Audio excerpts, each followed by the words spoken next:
အားလုံးပဲမင်္ဂလာပါရသားသမ channel မှာပြန်လည်ကြိုဆိုပါရစေကဘာပေါ်မှာအန်ဒီရဲ့အရှိဆုံးတတ်တော်ဝါလို့ပြောရဲတင်ပါကိုပြီးမိမိလေ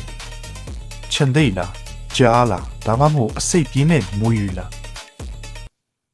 တကယ်တော့ဂိမ်းနဲ့မှတ်တမ်းဝင်ကဘာအကြောက်လက်မရှိဆုံးတတ်တော်ဝါကတော့အခုတင်မြင်နေရတဲ့ဟန်နီဘတ်ဂျာပဲဖြစ်ပါတယ်သူတို့အရွယ်စားတင်းငယ်ပြီးမှသူ့ရဲ့စိတ်ကတော့တကယ်ဂန်စတာတယောက်လိုပါပဲဘသူ့ဟိုမှလည်းဂယူမဆိုင်သူဘဲရမအောင်လည်းမကြောက်တတ်ပါဘူးဟန်နီဘတ်ဂျာတွေကဘာလို့ဒီလောက်ဒီတတ်တိရှိရလဲအဖြေကတော့သူ့ရဲ့ထူးခြားတဲ့အရေးပြားကြောင့်ပါသူ့ရဲ့အရေးပြားဟာအရန်ထူတယ်ပြီးပွားရောင်ရောင်ဖြစ်နေပါတယ်ဒါကြောင့်ရန်သူကသူ့ကိုကိုက်လိုက်ရင်တော့သူကလှည့်ပြီးပြန်တိုက်ခိုက်လို့ရပါတယ်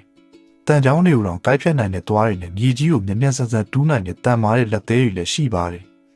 အန်ဝေါ်စရာအကောင်းဆုံးကတော့သူတို့ကမွေတွေရဲ့အစိတ်ကိုခံနိုင်ရရှိရပါ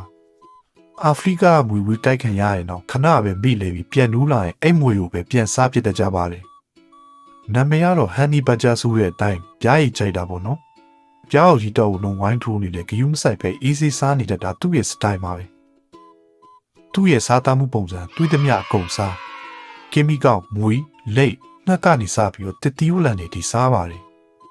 တခါလေဆိုရင်သူ့တက်အစာပေါင်းများစွာကြီးရဲ့ချင်းသေးတွေကြက်တစ်တွေကိုတော့ပြန်ပြီးရမ်းမှုတတ်ပါသေးတယ်ဒါကြောင့်အခုကြည့်နေတဲ့မိတ်ဆွေတွေလည်းဟန်နီဘတ်ဂျာရီစီကသင်ခန်းစာယူစရာတခုရှိပါတယ်အဲ့ဒါကတော့အရွယ်စားအရေးမကြီးပဲစိတ်ဓာတ်ကအဓိကဆိုတာပါပဲဒီလိုထူးထူးဆန်းဆန်းအကြောင်းအရာတွေကိုကြိုက်နေတတ်တယ်ဆိုရင်ကျွန်တော်တို့ရဲ့ channel ကို like and subscribe လုပ်လို့မမိနဲ့နော်